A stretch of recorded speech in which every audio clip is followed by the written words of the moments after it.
teman-teman, berjumpa kembali dengan Kulkas Film. Bagaimana kabarnya? Di video kali ini kami telah merangkum sebuah film bergenre drama kriminal misteri yang diadaptasi dari novel bestseller internasional karya penulis terkenal Jane Harper berjudul sama, yaitu The Dry. Dan inilah dia kisah dari filmnya.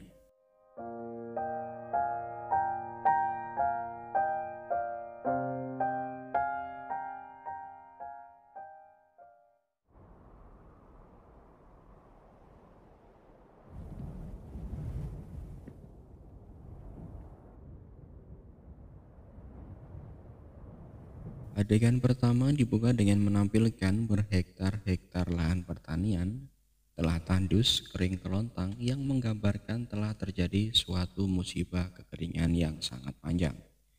Sekaligus menampilkan sebuah tragedi pembunuhan suatu keluarga yang hanya menyisakan seorang bayi menangis sendirian.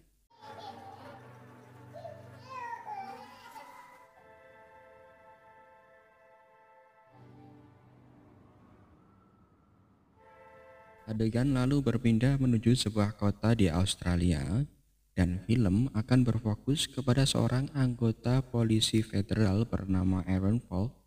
Saat itu ia menerima pesan suara dari seorang pria bernama Jerry Hadler yang memintanya datang ke pemakaman Luke Hadler di Kiwara alias kampung halamannya sendiri.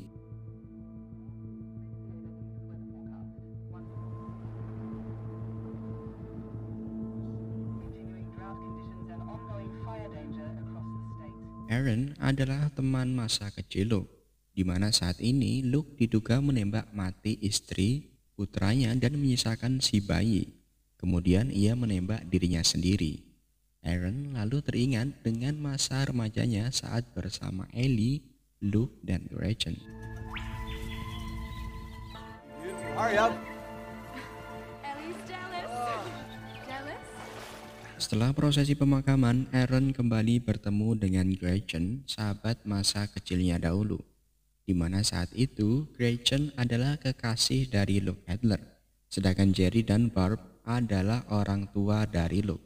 Mereka memberikan sambutan kepada tamu saat ini dan berharap agar masyarakat mengingat Luke seperti dahulu yang mencintai keluarganya. Be able to remember Luke the way he was before.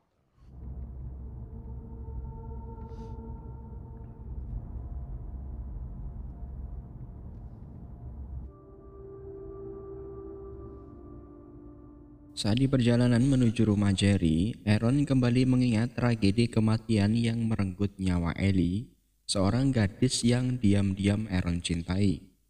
Setibanya di rumah Jerry, Barb lalu mengungkapkan keyakinannya bila Luke tidak akan tega melakukan perbuatan itu kepada keluarganya. Barb lalu kembali mengungkapkan sebuah teori, apakah mungkin Luke mengalami masalah finansial di tengah kekeringan parah saat ini. Maka untuk itu, Barb meminta Aaron agar bersedia memeriksa buku catatan keuangan milik keluarga Luke. Saat pulang, Aaron berniat untuk menolak permintaan Jerry. Namun, saat Jerry menyinggung kematian Ellie 20 tahun lalu yang menyangkut Luke juga dirinya, seketika Aaron menyetujui permintaan Jerry untuk memeriksa buku catatan milik keluarga Luke. To Ellie, could you tell me if he did this now? I'll take a look at the books, okay? Ellie! Oh! What the fuck is wrong with you? Sorry, Ellie. Saat Aaron tengah menyewa kamar hotel, ia bertemu dengan Mal Bacon, yaitu ayah dari Ellie, yang mengira Paman Mal telah bertemu ayahnya. Lalu dengan spontan mereka mengusirnya dari kota ini. Sekaligus Paman Mal menegaskan bila masyarakat masih mengingat Aaron sebagai pembohong dan pembunuh dari Ellie. Sit down. He is the son. Just sit down. Load of people who remember what your son.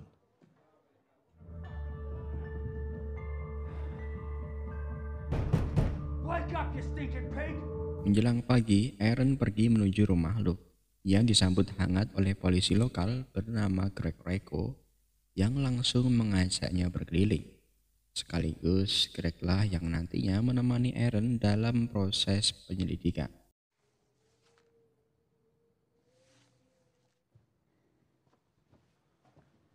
Seems she met Luke at the front door. Does your missus meet you when you come home? I'm not married, mate. Aaron lalu pergi menuju ke sekolah tempat Karen bekerja. Ia disambut oleh Scott Whitlam sebagai kepala sekolah. Saat pulang, ia bertemu Gretchen yang mengundangnya datang ke rumah untuk makan malam. You couldn't wait to get out of here. No, I just wanted to see where Karen worked. Hey, if you're hanging around, you're gonna need to eat. I come up here to get away from everything. It's beautiful.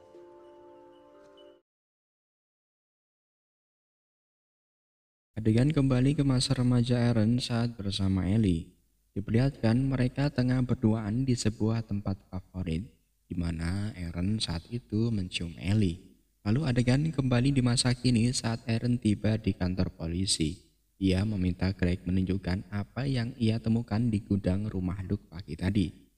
Greg lalu menjelaskan bila ada ketidakcocokan antara peluru dari gudang dan peluru di tubuh korban.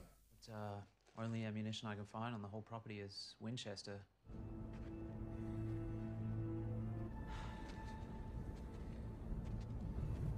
Adegan berpindah menuju TKP tempat Luke bunuh diri.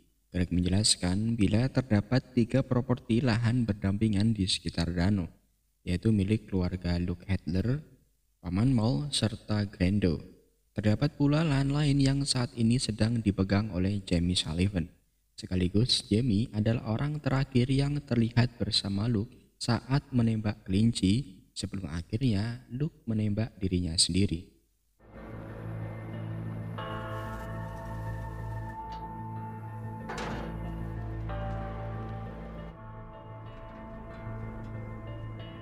Mereka akhirnya berkunjung ke rumah Jamie. Aaron lalu menanyakan sebuah senapan yang Jamie gunakan untuk menembak kelinci beserta jenis pelurunya. Jamie lalu bercerita bila ia sengaja meminta bantuan Luke untuk mengusir kelinci yang masuk ke ladang kanola miliknya. Lalu di akhir obrolan saat Aaron menanyakan keadaan Luke saat bersamanya, Jamie menjawab bila Luke mengatai istrinya dengan sialan yang selalu membahas sesuatu. Lalu Luke kembali menembak ke arah kelinci hingga akhirnya Luke pulang lalu menembak istri dan anaknya.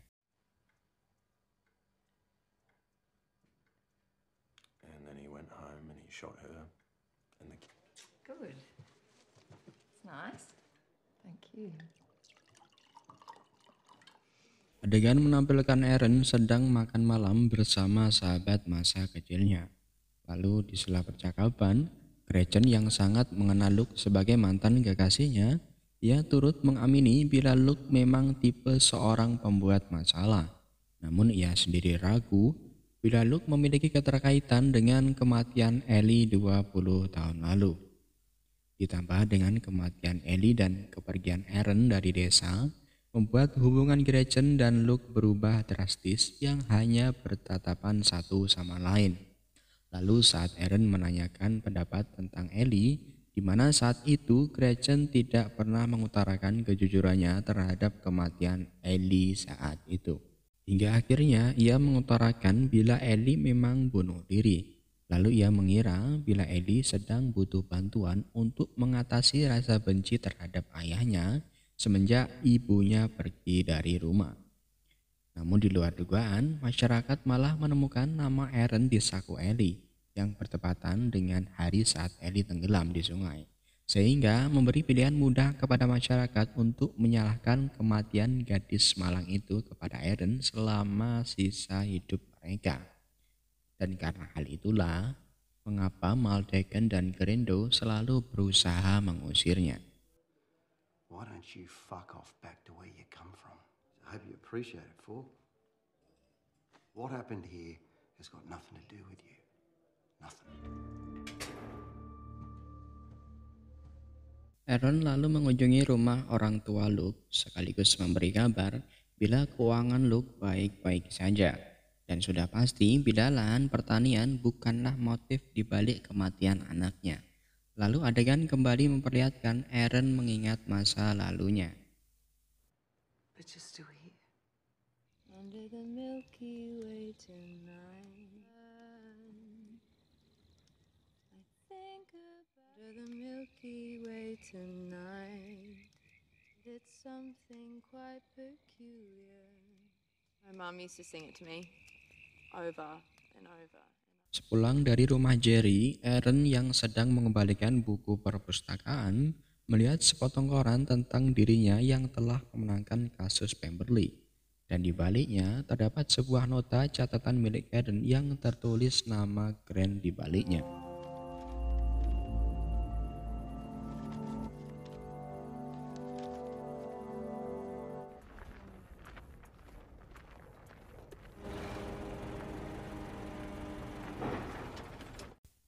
Adegan langsung menuju ke tempat Grando bekerja. Mereka lalu memeriksa Grant dan menanyakan hubungannya dengan Karen Hadler hingga di hari kematiannya di minggu lalu. Greg lantas memperlihatkan selebaran kertas yang menunjukkan bila Karen menulis namanya.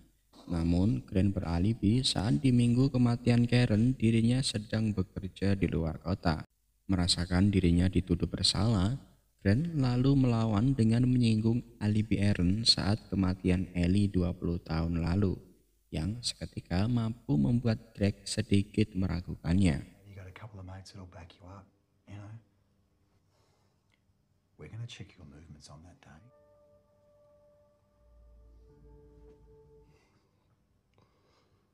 Shooting rabbits? CCTV cameras. I want to look at them. 2 covering the service station and 2... Adegan berpindah di kantor polisi. Mereka lalu menyelidiki semua CCTV yang diambil dari beberapa sudut kota.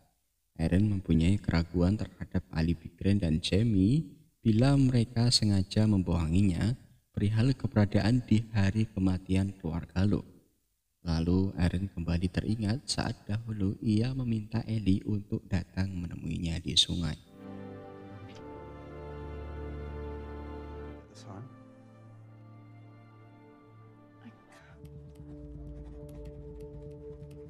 Di luar dugaan, saat Aaron berjalan keluar, ia terpaksa harus menerima perlakuan tidak menyenangkan saat seekor mayat anak sapi berada di atas mobilnya, disertai poster-poster yang menjelaskan bila Aaron adalah pembunuh dari Ellie 20 tahun lalu. Saat ia akan mendatangi pelaku, Greg menahannya, dan Scott menawarkan bantuan dengan mencuci mobil di rumahnya. Adegan kembali menampilkan saat Aaron dahulu kala menunggu Ellie di sungai yang tak kunjung datang hingga di hari kematiannya.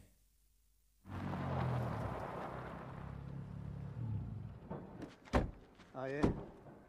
Suburbia in the country. Tibanya di rumah Scott dan setelah mencuci mobil, Aaron disambut baik oleh Sandra, istri dari Scott Whitlam. Saat itu Sandra memperdengarkan isi pesan suara dari Karen. Sekaligus Sandra mengungkapkan perasaannya terhadap Karen yang pada intinya Karen adalah sosok orang yang sangat baik. Scott lalu menjelaskan bila sang istri akhir-akhir ini nampak berbeda karena sebuah peristiwa perampokan yang menimpa mereka. Dan diakhiri dengan polisi tidak menemukan pelaku perampokan, yang mengakibatkan sang istri, Sandra, nampak kebingungan dan menjauhi suaminya. Aaron lalu mengunjungi rumahnya dahulu. Dirinya mengenang saat bersama sang ayah dan mengingat kejadian tragis saat Ellie tewas tenggelam di sungai.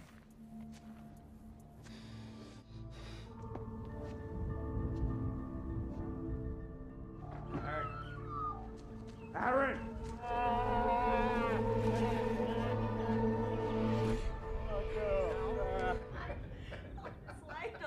I wouldn't give. I keep saying she can have one. Menjelang malam, Aaron lalu bertemu dan makan malam bersama keluarga Greg. Aaron lalu bercerita mengenai suaminya yang berdedikasi dalam menjalani pekerjaan. Hingga di sela-sela obrolan biasa, Aaron menutupnya dengan mengatakan kepada istri tuan rumah agar tidak terlalu mengkhawatirkan pekerjaan mereka berdua. Good. Look, there's nothing to worry about, honestly. We're on road. We hit one or two, all right?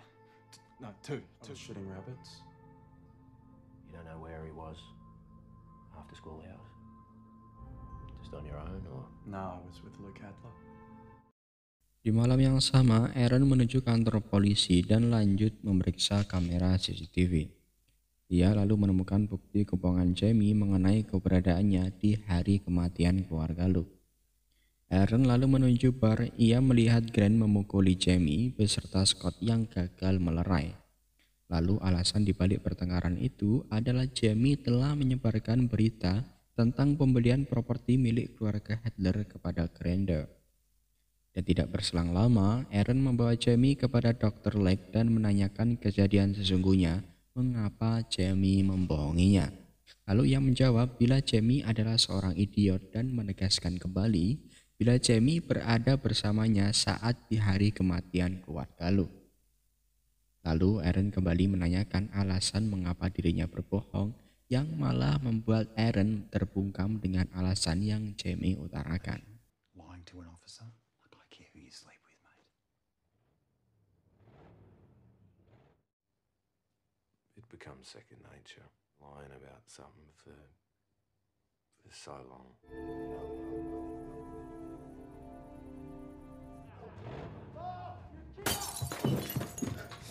Menjelang pagi, Aaron teringat saat dirinya pergi meninggalkan rumah dan tak sempat hadir di pemakaman Ellie saat itu. Di waktu yang sama, saat tiba di pemakaman Ellie, ia bertemu paman Mal yang kembali mengusirnya. Adegan lalu kembali di masa lalu setelah pertengkaran dengan paman Mal, lalu sang ayah memintanya berjujur perihal keterkaitan dirinya dengan kematian Ellie, yang mana saat itu ia bersikeras pergi bersama Luke di hari saat Ellie tenggelam. Were you really with Luke?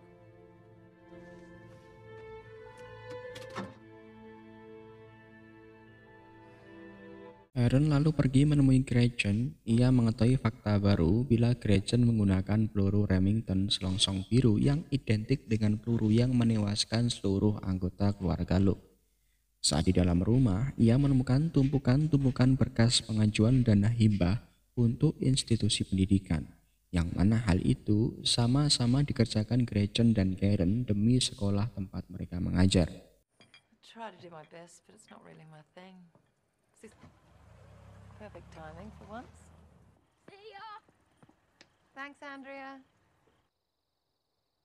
Why are you still here? So will you stay until it's solved? Menjelang malam, Gretchen mengajaknya untuk menginap di rumah. Ia lalu menunjukkan foto-foto kenangan di masa remajanya dahulu. Saat terbawa suasana, tiba-tiba ia mendapat telepon dari sang putra. Lalu di waktu yang sama, Aaron melihat foto almarhum Luke sedang menggendong anak dari Gretchen, yang mana saat ini Gretchen dikenal sebagai janda anak satu dan masih merahasiakan ayah dari anaknya. Saat ia menyinggung mengenai siapa ayah dari putranya, sudah pasti dijawab Gretchen bila Luke bukan ayahnya. Hingga pada akhirnya Aaron secara sengaja menuduh dengan halus bila Gretchen telah membunuh keluarga Luke. Dan tak berselang lama, Gretchen membalas Aaron dengan mengusirnya pergi dari rumah. Now get the fuck out. He said he might pop in for a drink. You okay? Saat Aaron kembali ke hotel, ia melihat Sandra kebingungan mencari suaminya yang tiba-tiba muncul dari samping. Saat memasuki kamar hotel, ia dihampiri Greg yang mendapat laporan dari paman Mal bila ia telah menyerang Malteken saat berada di pemakaman. Lalu Greg yang melihat Aaron sebagai detektif yang memiliki catatan pribadi perihal kematian Ellie Deacon 20 tahun lalu, akhirnya memutuskan untuk berpisah dan tidak menjalankan penyelidikan bersama lagi.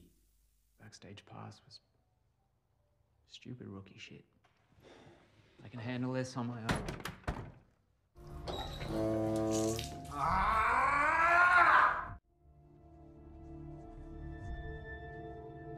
Entah apa sebabnya dan saya sendiri pun tidak tahu, setelah melihat mesin domino di tempat hotel, Aaron akhirnya kembali menuju ke rumah Gretchen lalu mengambil berkas pengajuan dana hibah yang selama ini dikerjakan mereka berdua.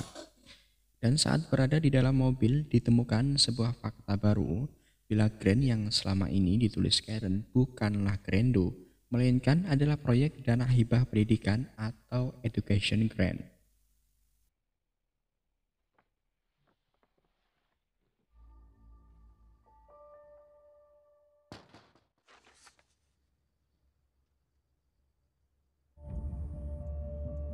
The name. It's a grant, as in funding. Ia lalu pergi menemui Greg dan menjelaskan bila Karen prihatin mengenai keadaan sekolahnya. Karen tidak takut terhadap Grando atau Luke suaminya. Karen hanya menemukan suatu kejanggalan lalu memberitahu Luke dan Luke menunjukkan artikel tentang dirinya dan berniat meminta bantuan kepadanya. Setelah melewati lika-liku proses penyelidikan yang melelahkan, akhirnya terduga pelaku jatuh kepada Scott Whitlam yang jelas-jelas memiliki masalah dengan perjudian. The CCTV footage, he was there at the school while the murders took place. She probably confronted him about it. $70,000 into an account 2 months ago. Jesus. The records are very clear.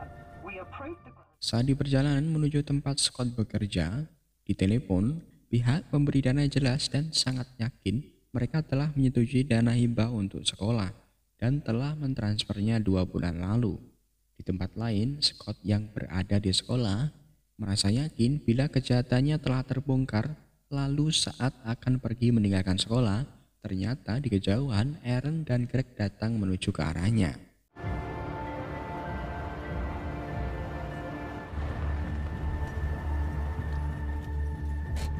Sudah dapat dipastikan Aaron dan Greg pergi untuk menangkap Scott Whitlam yang melarikan diri menuju belakang sekolah hingga masuk ke dalam hutan. Di waktu yang sama, Greg akhirnya menemukan sisa-sisa peluru Remington yang identik berada di mayat keluarga Luke.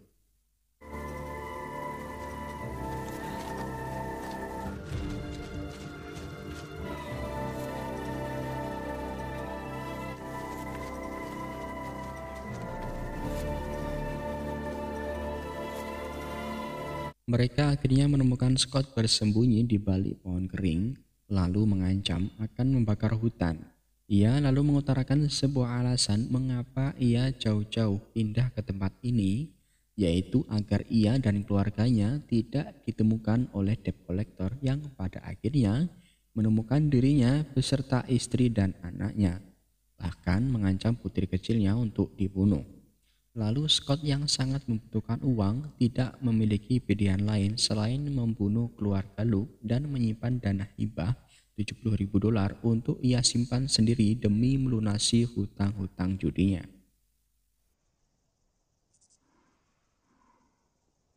Came for the money I owed. You needed the money, huh? For your family. I had no choice. Everyone will understand. Tell my wife I never meant to hurt the boy. Scott lalu membakar dirinya sendiri sekaligus adegan memperlihatkan saat Scott menembak seluruh keluarga Luke satu persatu dan hanya menyisakan bayi mungil yang menangis hingga dehidrasi.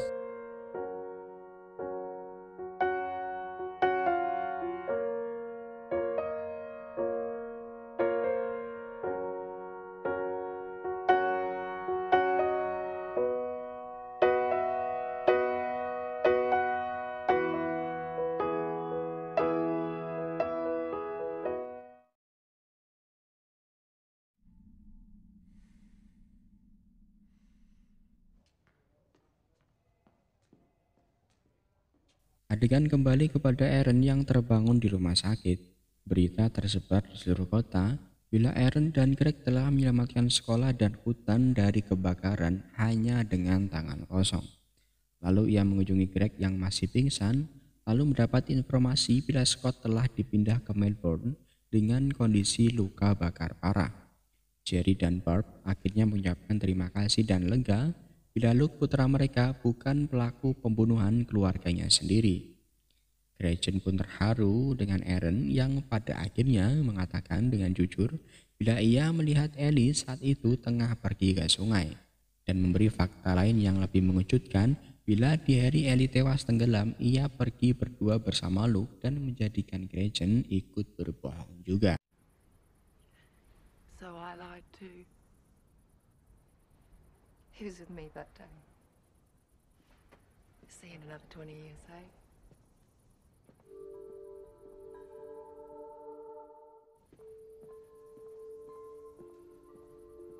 Lalu adegan menampilkan saat Aaron pergi menuju tempat biasa dahulu saat Aaron dan Ellie berduaan.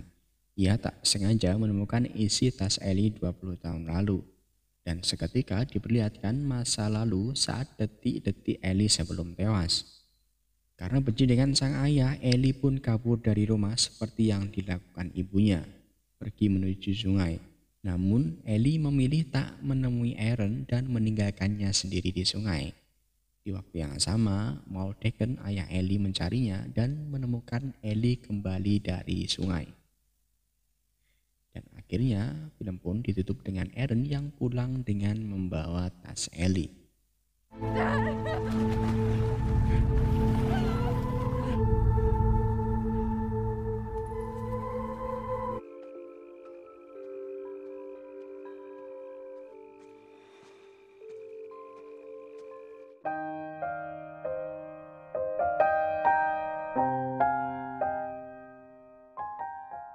Terima kasih teman-teman telah meluangkan waktu menonton video ini, dan terima kasih juga kepada teman-teman yang menonton video ini hingga akhir. Semoga teman-teman terhibur, sehat selalu, dan sampai jumpa di video kami selanjutnya.